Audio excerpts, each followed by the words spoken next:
चलिए समझते हैं ये क्या है, प्रायद्वीपीय भारत की नदियां हैं।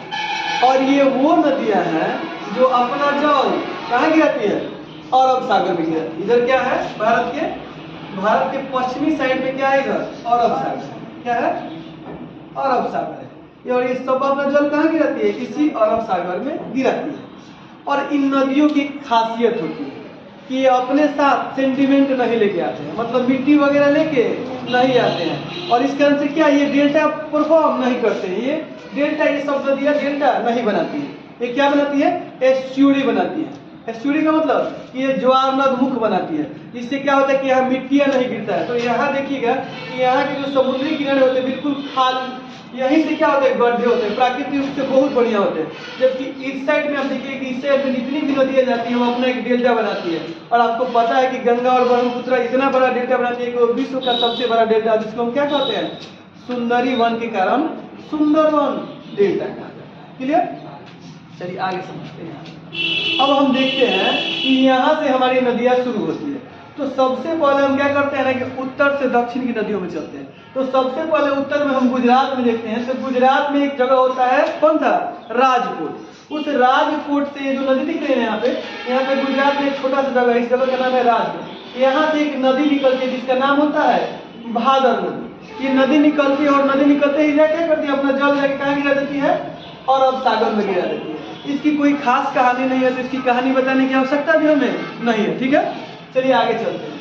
अब उसके बाद दूसरी नदी जब हम गुजरात में जाते हैं तो इस नदी का नाम होता है सतरंजी नदी। ये जो सतरंजी नदी है ये गुजरात के अमरेली जिले से निकलती है। और अमरेली जिले से निकलते हुए क्या करती है, अरब सागर में अपना जल गिरा देती है। और आपको पता होगा कि यहाँ जो है, यहाँ पे ध्यान से देखिएगा, ये होता है कक्ष की खाड़ी। ये क्या होती है, यहाँ हम लिखते हैं ये होती है कक्ष की खाड़ी, क्योंकि बहुत लोगों को ये भी नहीं पता कि कौन सी कक्ष की खाड़ी और कौन सी खंभात की। तो ये होती है कक्ष की खाड़ी, क्योंकि सब लोगों को पता है कि कक्ष की खाड़ी एक है, लेकिन कहाँ है ये पता नहीं है। मैप दे दिया जाए, काले के पूछे कहाँ है तो वो पता नहीं है। तो चलिए, और यहाँ पे देखिए, यहाँ पे भी एक खाड़ी है। खाड़ी बेसिकली किसे कहते हैं, आप लोग को पता है खाड़ी किसे कहते हैं, हाँ? खाड़ी किसे कहते हैं, हाँ? गड्ढे को खाड़ी नहीं कहते हैं, गड्ढे को खाड़ी कहते हैं। लेकिन देखिए यहाँ कौन सा है, यहाँ पे है खंभात की खाड़ी। क्या है, खंभात की खाड़ी। देखिए खाड़ी क्या होता है, खाड़ी उसे कहते हैं जहाँ नदियाँ अपना जल लाके गिराती है। क्या करती है, तो जहाँ नदियाँ अपना जल लाके गिराती है उस जगह को हम क्या कहते हैं, खाड़ी कहते हैं। और सबसे ज्यादा नदियाँ इधर आके अपना जल गिराती है, इसलिए उसको क्या कहा जाता है, बंगाल की खाड़ी। लेकिन ये समुद्र होता है, यहाँ पे जो नदियाँ होती है जल गिराती है तो उसके साथ सेगमेंट नहीं लाती है, तो इनको खाड़ी नहीं कहा जाता है। लेकिन यहाँ और यहाँ पे क्या होता है, छोटा सा गड्ढा बन जाता है जिसमें बेसिकली नदियों का ही पानी सर्वथा होता है, इसका इसको क्या कहा जाता है, खाड़ी कहा जाता है। तो इसको ये खंभात नामक स्थान पर इसको खंभात की खाड़ी, और ये कक्ष के रन के पास पड़ती है इसलिए इसको क्या कहा जाता है, कक्ष की खाड़ी कहा जाता है। बेसिकली होता है कि हम तो ज्यादा तेज बोलते हैं तो समझ में थोड़ी कम आता है, और धीरे धीरे बोलते हैं और क्या होता है, जो हॉल है ना इसमें खूब बढ़िया आवाज मिलता है, तो ये भी टेंशन होता है। चलिए ये दो नदियों को हम समझ गए। अब देखते हैं कि खंभात की खाड़ी में गिरने वाली कौन कौन सी नदियाँ, क्योंकि 2 से 3 नदियाँ जो कहाँ गिरती है, खंभात की खाड़ी में 4।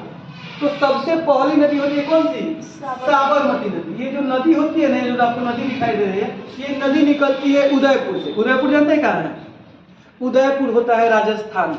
और राजस्थान के क्षेत्र से क्या होती है कि ये नदियाँ निकलती है, और राजस्थान से होते हुए गुजरात में आके क्या करती है, खंभात की खाड़ी में अपना जल गिरा देती है। ये साबरमती नदी एक प्रकार से बहुत ज्यादा फेमस है, किसके लिए, क्योंकि ये विश्व की सबसे अधिक प्रदूषित नदी है। इतना इसमें प्रदूषण होता है, इतना गंदा पानी होता है, इसका पानी कोई पीता नहीं है, लेकिन पहले इसका पानी ठीक होता था।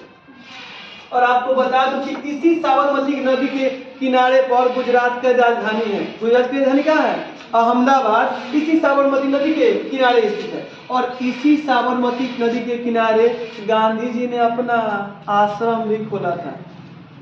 उस आश्रम का नाम क्या था, साबरमती आश्रम। क्या नाम था, साबरमती आश्रम। तो इसी के किनारे उन्होंने क्या खोला था, साबरमती आश्रम खोला था। और उसी आश्रम में बैठ के वो क्या करते थे, बड़े बड़े कौन कौन से आंदोलन हो गए, जैसे कि असहयोग आंदोलन, उसके बाद सविनय अवज्ञा आंदोलन, दांडी मार्च, भारत छोड़ो आंदोलन। ये कब किया जाएगा, कैसे किया जाएगा, इसकी मीटिंग कहाँ होती थी, इसी साबरमती आश्रम में होती थी। कहाँ थी, गुजरात के अहमदाबाद में उनका आश्रम था। तो ये नदी क्या करती है, अपना पानी लेकर कहाँ गिरा देती है, अरब सागर में गिरा देती है। तो अरब सागर के देखिए, अरब सागर तो ये पूरा हो गया, लेकिन ये जहाँ गिराती है ना, यहाँ एक खास बात क्या होती है कि यहाँ एक छोटा सा स्पेस बच जाता है, और इस स्पेस को हम खाड़ी कहते हैं। तो क्या कहते हैं, कहाँ गिराएगी सर अपना, खंभात की खाड़ी में।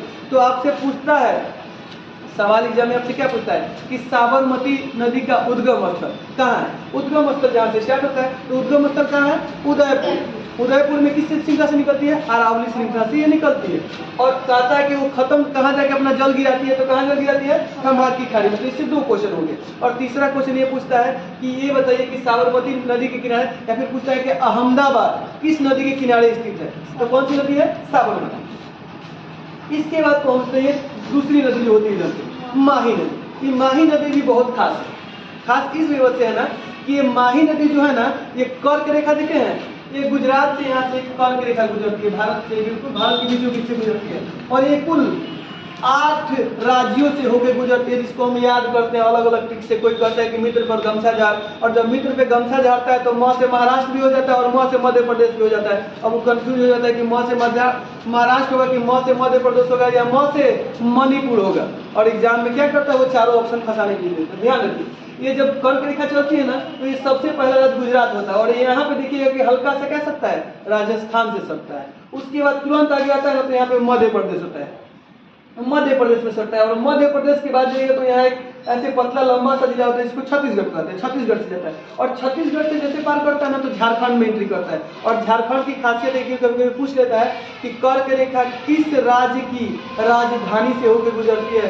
तो ये झारखंड में रांची से होकर गुजरती है। और झारखंड की राजधानी कहाँ है, रांची। तो अगर सवाल आपसे पूछे कि कर्क रेखा किस राज्य की राजधानी से होकर गुजरती है, तो झारखंड की राजधानी रांची से होकर गुजरती है, देता है। और उसके बाद जैसे ये झारखंड से पार करता है तो पश्चिम बंगाल में एंट्री करता है। और पश्चिम बंगाल से सीधे होते हुए जाता है, यहाँ पे त्रिपुरा होता है, और त्रिपुरा के बाद मिजोरम, त्रिपुरा के बाद मिजोरम होकर चला जाता है। तो ये कितने राज्य हो जाते हैं, 8। देखिए कौन कौन से, गुजरात हो गया, राजस्थान हो गया, मध्य प्रदेश 3 हुए, चौथा हो जाता है छत्तीसगढ़, 5वां होता है झारखंड, 6ठा होता है पश्चिम बंगाल, 7वां त्रिपुरा और 8वां मिजोरम। और ये जो माही नदी है ये क्यों फेमस है, क्योंकि ये जो माही नदी होती है ना, ये कर्क रेखा को 2 बार काटती है। माही नदी को याद क्यों करना है, क्योंकि जो माही नदी होती है क्या करती है, कर्क रेखा को 2 बार काटती है। और ये बहुत सारे क्वेश्चनों में पूछा गया है, बहुत अधिक क्वेश्चनों में। और इतना एग्जाम में ये पूछता है ना माही नदी को, इस माही नदी को बहुत बार पूछता है कि क्या करती है, तो ये कर्क रेखा को 2 बार काटती है। सवाल पूछता है, या फिर पूछता है कि कौन सी ऐसी नदी है जो कर्क रेखा को, भारत की कौन सी ऐसी नदी है जो कर्क रेखा को 2 बार काटती है। तो ये होती है माही नदी, जो निकलती कहाँ से है, ये निकलती है राजस्थान के धार जिला से। कौन जिले से, राजस्थान के धार जिला। और धार जिला से निकलते हुए कहाँ आगे गिराती है, खंभात की खाड़ी। और अगर पूछे कि यहाँ पे जो धार जिला से निकलती है, तो यहाँ पे कौन सा पठार होता है, कौन से पर्वत से निकलती है। अगर पर्वत पूछे तो विंध्याचल पर्वत से निकलती है। किस पर्वत से निकलती है, विंध्याचल की श्रेणी से माही निकलती है। और कहाँ अपना जल आगे गिरा देती है, खंभात की खाड़ी। तो इससे 3 क्वेश्चन कि माही नदी कहाँ से निकलती है, तो निकलती है कहाँ से, धार जिला में। किस पर्वत से, विंध्याचल पर्वत से। और अपना जल आगे कहाँ गिरा देती है, खंभात की खाड़ी में। ये किस लिए फेमस है, फेमस इसलिए है कि ये कर्क रेखा को 2 बार काटती है। कर्क रेखा क्या करती है, 2 बार काटती है। ठीक है, आगे चलते हैं। माही के बाद आते हैं हम नर्मदा।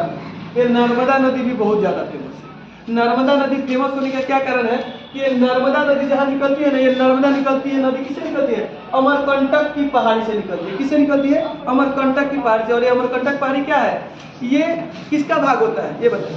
अमरकंटक की पहाड़ी किसका भाग होता है, तो ये सतपुड़ा की तीसरी श्रेणी। सतपुड़ा में 3 श्रेणी होते हैं, कौन से, एक है सतपुड़ा, दूसरा है महादेव और तीसरा मैकाले श्रेणी है।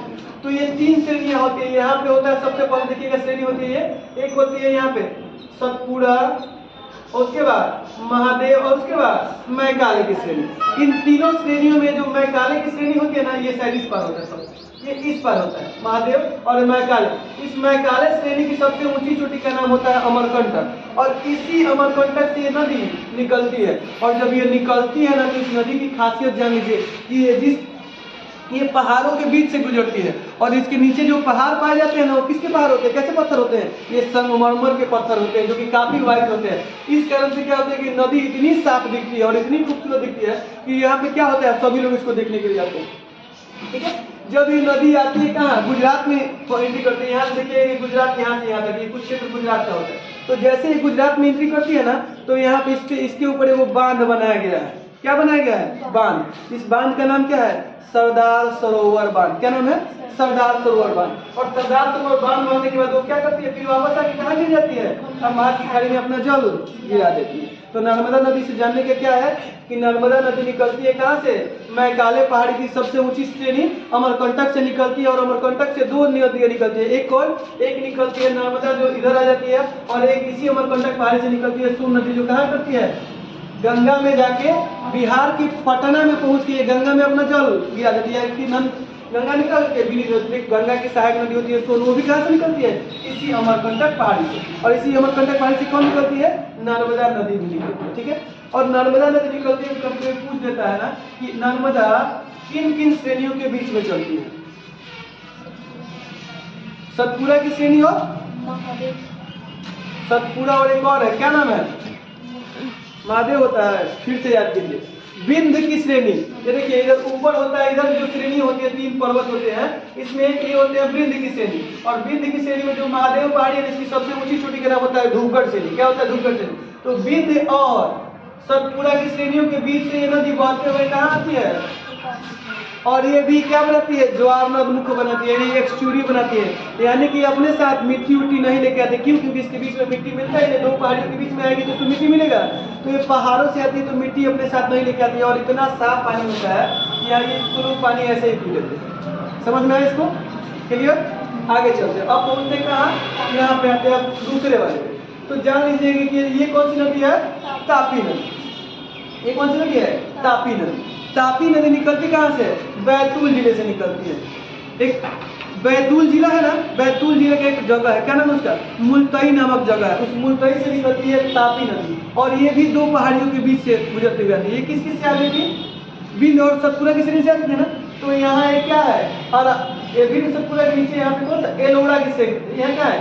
एलोरा पर्वत की श्रृंखला। क्या है ये जो पर्वत श्रृंखला, इसका नाम क्या है? इस पर्वत श्रृंखला का नाम होता है एलोरा।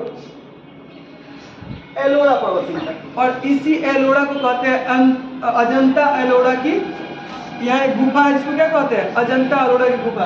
और इसी एलोरा में एक प्रसिद्ध कैलाश मंदिर है। तो कभी कभी पूछता है कि कैलाश मंदिर, भारत में प्रसिद्ध कैलाश मंदिर कहाँ स्थित है? तो इसी एलोरा की पहाड़ी पे स्थित है। तो ये क्या करती है ना, ये देखिए ये हुआ विंध्य, ये हुआ सतपुरा। तो सतपुरा और एलोरा की पहाड़ी के बीच से ये बहते हुए जाती है। कौन सी नदी? तापी नदी। और ये अपने जब कहाँ गिरती है? खंभात में। तो कभी कभी आपसे सवाल, देखिए ऐसे नॉर्मल तो मैंने बिहार पुलिस वगैरह में नहीं पूछता है, लेकिन अगर आप दरोगा या बीपीएससी में बैठते हैं ना, तो कहता है कि नदियों को उत्तर से दक्षिण में सजाए। क्या करें? नदियों को उत्तर से दक्षिण में सजाए। तो ये ऊपर वाले को उत्तर करके और नीचे वाले को दक्षिण पता है, तो ये क्या बताना पड़ता है? तो उसमें कहता है उत्तर से दक्षिण में सजाए। उसमें दे देता है कि माही, साबरमती, नर्मदा और तापी। तो हम किसको कहेंगे? सबसे ऊपर कौन सी होती है? साबरमती। उसके बाद कौन आएगी? नर्मदा। फिर साबरमती के बाद साबरमती के बाद माही, माही के बाद नर्मदा, और नर्मदा के बाद तापी। और आपको एक और खास बता दें कि इन चारों नदियों में सबसे बड़ी नदी कौन होती है? नर्मदा। ये सबसे बड़ी नदी होती है। इन चारों में सबसे बड़ी कौन है? नर्मदा नदी है। ठीक है, इतना तक क्लियर? अब इस साइड का पूरा क्लियर, इसके बाद पहुंचते हैं। तो इसके बाद जैसे आप गोवा में आते हैं तो गोवा में 2 नदियां चलती हैं। कौन कौन सी? एक नदी होती है मांडवी, और दूसरी कौन सी होती है? जवाई। एक होती है मांडवी और एक होती है जवाई। तो ये जो मांडवी नदी है, दिख रहा है, ये मांडवी नदी है। ये मांडवी नदी निकलती है भीमघाट झरना से। कहाँ से निकलती है? भीमघाट झरना है, कर्नाटक में झरना है। कौन सा है? भीमघाट पे झरना, जो कि पश्चिमी घाट पे स्थित है। झरना का मतलब समझते हैं क्या होता है? झरना को अंग्रेजी में कहते हैं वाटरफॉल। क्या कहते हैं? वाटरफॉल। तो ये झरना का मतलब क्या होता है? देखिए जब नदियां किसी पहाड़ से होके, जैसे मान लीजिए इधर से नदियां आ रही है, तो ये पहाड़ से होती है, लेकिन अचानक से एक बार नीचे गिरती है ना, जब ये नीचे गिरती है तो बड़ा ही खूबसूरत नजारा बनाती है। क्या करती है? बहुत ही खूबसूरत नजारा बनाती है। तो इसको हम क्या कहते हैं? जब गिरती है तो पानी झड़ता है, तो झड़ता है इसको क्या कहते हैं? झरना, या अंग्रेजी में क्या कहते हैं? वो वाटरफॉल। तो ये भीमघाट वाटरफॉल है। ये जब झरना, भीमघाट से जब झरना गिरती है ना, तो यही पानी नदियां बन के आगे बढ़ती है। और यही जो पानी जब आगे अरब सागर में अपने जगह गिराती है ना, तो इस नदी को, यहाँ पे इस नदी को हम क्या कहते हैं? मांडवी नदी कहते हैं। तो ये मांडवी नदी किस कहाँ बहती है? गोवा में। और जान लीजिए कि गोवा की राजधानी पणजी, गोवा की राजधानी कहाँ है? पणजी, इसी मांडवी नदी के किनारे है। सवाल पूछता है कि गोवा की राजधानी पणजी किस नदी के किनारे स्थित है? तो किस नदी के? मांडवी नदी को। उसके बाद एक ध्यान दीजिए एक और छोटी सी नदी बहती है, कहाँ, गोवा में ही, जो कि गोवा से ही निकलती है और अरब सागर में अपना जल आके गिरा देती है। इस नदी का नाम होता है जवारी नदी। और जवारी नदी को याद क्यों करना है, क्योंकि इस जवारी नदी को लाइफ लाइन ऑफ गोवा कहा जाता है। क्या कहा जाता है, लाइफ लाइन ऑफ गोवा, यानी कि गोवा की जीवन रेखा। तो अगर आपसे सवाल पूछे कि गोवा की जीवन रेखा कौन सी नदी को कहा जाता है, तो जवारी नदी को क्या कहा जाता है, गोवा की जीवन रेखा। ठीक है, आगे पहुंचते हैं। अब इस जवारी मतलब यहाँ तक हम इसको क्लियर कर चुके, अब इसको पहुंचे। इसके बाद जो एक नदी आती है शरावती नदी। ये शरावती नदी भी ये कर्नाटक में ही बहती है। शरावती नदी कहाँ बहती है, कर्नाटक में, और ये भी फेमस नदी है। शरावती नदी क्या है, ये भी फेमस नदी है। फेमस नदी कहने का मतलब क्या है कि ये जब निकलती है तो अम्बू तीर्थ पहाड़ से निकलती है। कहाँ से निकलती है, देखिए इस साइड में देखिए पश्चिमी घाट है, और पश्चिमी घाट से बहुत सारी नदियां निकलती है, कुछ इधर गिरती है और कुछ इस पार गिरती है। तो ये पश्चिमी घाट की अम्बू तीर्थ पहाड़ी जहाँ से निकलती है। अम्बू तीर्थ पहाड़ी कहाँ है, अम्बू तीर्थ पहाड़ी कर्नाटक में स्थित है। और यहाँ से ये निकलती है और निकलते हुए सीधे क्या करती है, अपना जल लाके कहाँ गिराती है, अरब सागर में गिराती है। लेकिन जब अरब सागर में जल गिराती है ना, तो बीच में ये क्या करता है, पहाड़ से नीचे गिरती है, पहाड़ से नीचे और गिरती है ना, तो ये भी क्या बनाती है, एक बहुत ही खूबसूरत झरना बनाती है। जिस झरने का नाम क्या होता है, जोग या गरसुपा। और ये एक शाहरुख खान की मूवी है, कौन सा है जी, जाता है जिसमें दक्षिण भारत अपने दादाजी की अस्थियां बहाने। पिक्चरों नहीं देखते आप लोग, तो शाहरुख खान की एक मूवी है जिसमें वो अपने दादाजी की अस्थियां बहाने जाते हैं। ठीक है, और उसमें शायद आपकी वो हीरोइन है, नामों हम भूल जाते हैं, कोई हीरोइन है उसमें। क्या उसमें जहाँ ट्रेन रुकता है ना, वही ट्रेनवा के उस पर जो दिखाया गया जलप्रपात दिखाया गया है, वही जो गरसुपा जलप्रपात है। पिक्चर का नाम कुछ है, जो देखे होंगे उनको याद होगा, मैं नाम पिक्चर का भूल जाता हूँ। पिक्चर देखा हूँ लेकिन नाम भूल गया। ठीक है, चेन्नई एक्सप्रेस। ठीक है, पिक्चर का नाम क्या है, पिक्चर का नाम है चेन्नई एक्सप्रेस। और उसी चेन्नई एक्सप्रेस में देखिएगा बीच में जाके एक जगह ट्रेन रुकती है और ट्रेन के पीछे खूबसूरत एक नजारा दिखाता है, इसी झरने को दिखाता है। यही झरना क्या है, जो गरसुपा, जो कहाँ रुकता है, कर्नाटक में। और कहाँ है जो गरसुपा, कर्नाटक में, और किस नदी पे है। तो सवाल पूछेंगे कि जो गरसुपा वाटरफॉल किस नदी पे स्थित है, तो किसमें, शरावती। तो समझ गए शरावती के बारे में, ये कर्नाटक में बात है। इसके बाद आते हैं गंगवेली नदी। एक बहुत छोटी सी नदी है, इसका कोई खासियत नहीं है, लेकिन इस नदी, ये नदी है तो इसको जानना जरूरी है, तो इसीलिए मैं बता दे रहा हूँ। बस इसको याद मत कीजिएगा, क्योंकि ये याद करने लगे। ये गंगवेली नदी क्या होता है, पश्चिमी घाटी कर्नाटक से निकलती है और अरब सागर में अपना जल गिरा देती है। बस इतना ही, इसके बाद इससे ज्यादा इसको जानने की जरूरत नहीं है। अब आते हैं पेरियार नदी। पेरियार नदी केरल की इसकी जीवन रेखा, क्या कहा जाता है इस पेरियार नदी को, इस पेरियार नदी को लाइफ लाइन ऑफ केरल कहा जाता है। क्या कहा जाता है, केरल की जीवन रेखा, क्योंकि केरल के आधे लोग इसी के पानी पे जीवित रहते थे। समुद्र का पानी पीना पड़ेगा, और समुद्र का पानी कैसा होता है, नमकीन। तो नमक वाला पानी पी के कोई जी सकता है, तो उनको पानी होने की व्यवस्था यही करता है। और ये निकलती कहाँ से, आपने देखा होगा कि यहाँ से पश्चिमी घाट जब आती है तो यहाँ पे गांठ बनाती है, तो और गांठ के नीचे बनी होती है एक छोटी सी पहाड़ी होती है। पहाड़ी का नाम क्या है, इस पहाड़ी का नाम है अन्नामलाई पहाड़ी। और इस अन्नामलाई पहाड़ी की सबसे ऊंची चोटी क्या है, अनाईमुंडी, जो दक्षिण भारत की सबसे ऊंची चोटी है। कौन है, अनाईमुंडी। और ये आपको पहाड़ों में मैं पढ़ा चुका हूँ, जब मैं पहाड़ बता रहा था तो बता चुका था। और इधर क्या था, इधर से एक पहाड़ी थी, यहाँ पे नीलगिरी की पहाड़ी थी, और इसके ऊपर क्या थी, पश्चिमी घाट थी ना, जिसको क्या कहा जाता था, सहाद्री कहा जाता था। और सहाद्री में दो थी, जो बीच से गोवा के ऊपर वाले को उत्तरी सहाद्री और नीचे वाले को दक्षिणी सहाद्री कहते थे। और उत्तरी सहाद्री की सबसे ऊंची चोटी क्या थी, उत्तरी सहाद्री की सबसे ऊंची चोटी थी माउंट कलसुबाई, और दक्षिणी सहाद्री की सबसे ऊंची चोटी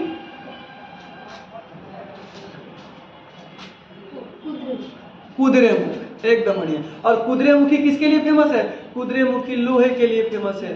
ठीक है, कुद्रेमुखी में लोहा निकलता है। अब देखिए ये जो पेरियार नदी हुई ना, ये निकलती कहाँ से है, ये निकलती है अन्नामलाई की पहाड़ी से, और जाके कहाँ गिरती है अपना जल, अरब सागर में। और इसी पेरियार नदी के अगल बगल में एक क्या है, वन्य जीव अभयारण्य। इसको क्या कहते हैं, पेरियार वन्य जीव अभयारण्य, जो कहाँ स्थित है, क्योंकि ये केरल में ही बहती है, तो पेरियार वन्य जीव अभयारण्य कहाँ है, केरल में ही है। कहाँ है, केरल में। उसके बाद एक और आती है जो सबसे इधर की सबसे लास्ट नदी है, जो कि अरब सागर में गिरती है। इसका कोई खास खासियत नहीं है। ये लिखिए कि एक नदी होती है जो सबसे अंतिम में है, उसका नाम क्या होता है, क्योंकि सवाल पूछ देगा कि अरब सागर में गिरने वाली सबसे दक्षिणी नदी कौन सी है, तो क्या कीजिएगा, तो इस नदी का नाम है पुन्नानी नदी, या इसको एक और नाम से जानते हैं भरतपुंजा नदी। क्या कहते हैं, भरतपुंजा नदी, जो कहाँ से निकलती है, ये भी अन्नामलाई की पहाड़ी से निकलती है, और क्या करती है, अपना जल अरब सागर में गिरा देती है। तो ये हम प्रायद्वीप की उन नदियों को समझ चुके हैं जो कहाँ गिरती है, अपना जल कहाँ गिरती है, जो अपना जल अरब सागर में गिरती है। क्लियर। अब कल हम लोग देखेंगे